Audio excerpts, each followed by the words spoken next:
جی، اور یہ صاحب جو دو ٹوک انداز میں بات کی، اس سے تو مجھے دو چیزیں سمجھ میں آئیں. ایک تو فارن پالیسی انہوں نے کہا کہ اپنی ہے، سعودی عرب کے اپنے معاملات ہیں، یو اے کے اپنے معاملات ہیں، باقی خطے کے ملکوں کے اپنے معاملات ہیں. تو اس میں تو ایک سوال ہی ابھرتا ہے کہ جو امت کا تصور تھا اس کو تو ہم ختم سمجھے نا. امت مسلمہ عوام کی سطح پر تو ہم سمجھ سکتے ہیں، تحریکوں کی سطح پہ سمجھ سکتے ہیں، حکومتوں کی سطح پہ OIC کا بھی کوئی فائدہ نہیں. امت کی جو بات کرتے ہیں وہ بھی گئی. صاحب مجھے یہ بتائیں، یہ OIC کے بارے میں بات سارے کرتے ہیں، OIC کا کیا فائدہ ہے؟ آپ مجھے کوئی ایک ریجنل انٹرنیشنل آرگنائزیشن بتائیں جس نے کوئی کام کیا ہو. سارک نے کوئی کام کیا؟ ایسیان نے کوئی کام کیا؟ افریقن یونین نے کوئی کام کیا؟ یونائٹڈ نیشنز نے کوئی کام کیا؟ ECO نے کوئی کام کیا؟ نوکریاں تو لگی ہوئی نا لوگوں کی. نوکری لگی ہوئی ہے نا.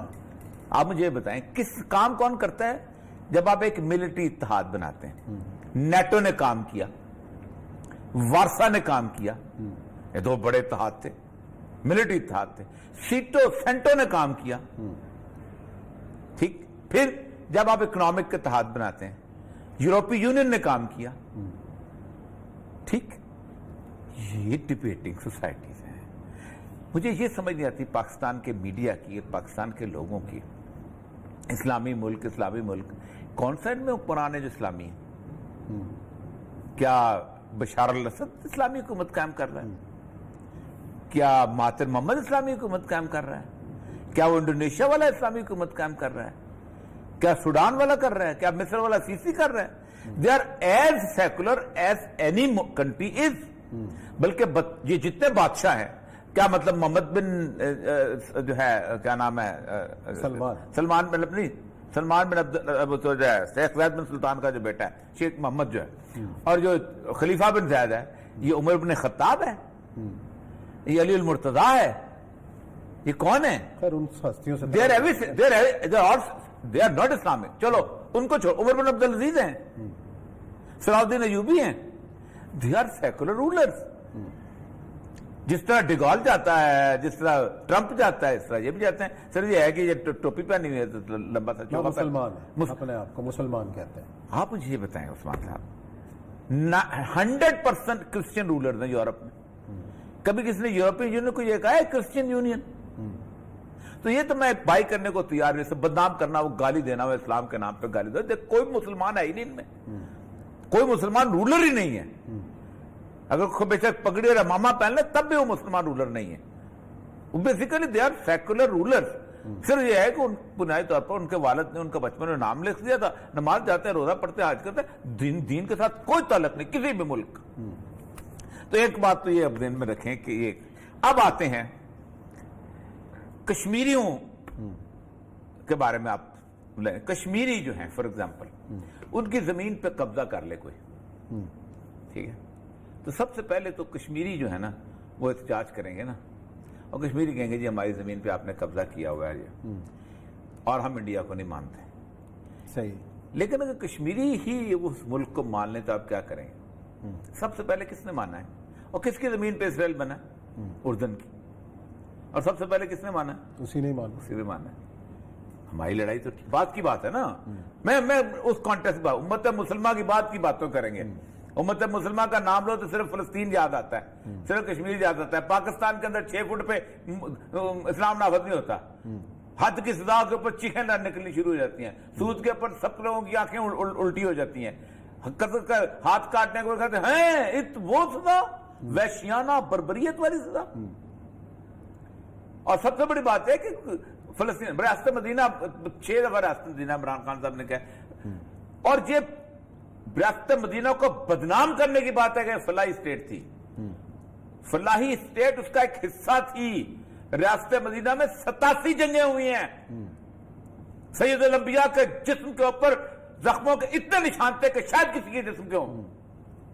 وہاں بدر ہوئی ہے، وہاں احد ہوئی ہے، وہاں احزاب ہوئی ہے، وہاں حنین ہوئی ہے. کیا کچھ نہیں ہوا. فلاحی اسٹیٹ ایک سن لیا ہے، فلاحی اسٹیٹ سن لیا ہے. اس ریاست مدینہ کے سید الانبیاء صلی اللہ علیہ وآلہ وسلم کی بات کرتے ہو کہ جس وقت تو اس دنیا سے رخصت ہوئے ہیں گھر میں بتی میں تیل نہیں تھا، سیدہ عائشہ نے پڑوسن سے ادھار تیل مانگا تھا، لیکن 8 تلواریں ورثے میں چھوڑ کے گئے تھے، ڈھال چھوڑ کے گئے تھے ورثے میں۔ ایک بنا لیا تصور، این جی او کلچر چھالا ہوا چھائے ہوئے خان صاحب کے دماغ کے اوپر، ریاست مدینہ رہو بھائی، کچھ خدا کا خوف کرو، کبھی پڑھ بھی لیا کرو زندگی کے اندر۔ اچھا اب میں ایک بات بتاؤں، میں پہلے بھی کہتا ہوں آج بھی کہتا ہوں، ابھی ذرا سم چلائیں گے شاہ فیصل کا جو لیڈرشپ چیز کی، پاکستان اور سعودی عرب کو بھی تسلیم نہیں کرے گا 2 وجوہات سے۔ سعودی عرب آج تسلیم کرے، سعودی حکومت چلے جاتی ہے۔ یہ وہ ملک نہیں ہے، یہ ایران نہیں ہے کہ سب سے پہلا ملک ہو جو اسرائیل کو تسلیم کرے اور کوئی نہ بولے، اور پھر 1979 میں گورنمنٹ بدلے تو اسرائیل سے تعلقات ختم کر دیں۔ یہ ترکی نہیں ہے کہ ابھی تک آپ اسرائیل کے ساتھ تعلقات رکھتے ہیں اور میرے لیے آپ ہیرو ہیں اردگان صاحب۔ او بھائی ٹریڈ تو ختم کرو پہلے، سفارت خانہ تو بند کرو پہلے۔ طرز حسین کو جا کے آپ نے اسرائیل کے اس میں کھوتے میں ڈال دیا، فریڈم فوٹیلا جا رہا ہے، او بھائی فریڈم فوٹیلا تو بھیجتے ہو، ٹھیک ٹھیک۔ اچھا اب آگے آ جائیں، مصر ہے، یہ سارے ان کی جو خان صاحب کہتے ہیں ٹھیک کہتا ہے، جب نیشن سٹیٹس ہو جاتی ہیں نا، آپ کی نیشن سٹیٹ آپ نے کیا بہیو کیا؟ جب آپ پہ پڑی تو آپ نے اٹھا کے افغانستان کا ہر راز بیچ دیا، آپ نے 600-650 بندہ جو ہے گوانتانامو بے بھیج دیا، آپ نے نہیں کیا۔ آپ کی سرزمین سے 57,000 دفعہ امریکن جو ہیں، سینٹ کی رپورٹ ہے، جہاز اڑے ہیں، انہوں نے ان کے پرچے اڑائے۔ آپ کے قدیر خان پہ بنی تو ایران نے کہا ہمیں تو اس نے دیا تھا، لیبیا نے کہا ہمیں تو اس نے دیا تھا۔ تو جب آپ اپنے ہیں تو پھر او آئی سی کا نام کیوں لیتے ہو بھائی؟ تو ختم کر دینا چاہیے، کہو کام ختم، یونائٹڈ نیشن ختم ہو جائے۔ یونائٹڈ نیشن میں کیا آپ مجھے بتائیں، یونائٹڈ نیشن نے کتنے مسائل حل کیے ہیں، کتنے ملکوں کو آزادی دلائی، پیدا ہی کی ہے، کتنے ملکوں کو آزادی دلائی ہے؟ ختم کر دو نا، روٹیاں لگی ہیں، تقریریں اچھی ہیں، خان صاحب کی بھی تقریر اچھی ہو جاتی ہے، ذوالفقار علی بھٹو کی بھی تقریر اچھی ہو جاتی ہے، ٹرمپ بھی اچھا بولتا ہے، کولن پال بھی اچھا بول جاتا ہے، کیا بات ہے جی، یہ ہے لیڈرشپ۔ او بھائی لیڈرشپ کیا، اس کے بعد تالیاں بجتی ہیں، پلاؤ کھائیں گے، احباب فاتحہ ہوگا، یہی بات ہے نا۔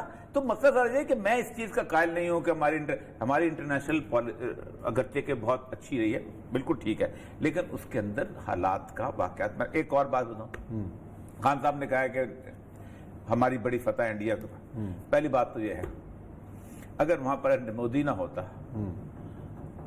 تو خان صاحب تصور بھی نہیں کر سکتے۔ مودی نے کام آسان کیا، خان صاحب کا آسان نہیں، ساری بیشنگ خان صاحب کو ایسے نہیں ہوئی، نریندر مودی کی وجہ سے ہوئی ہے۔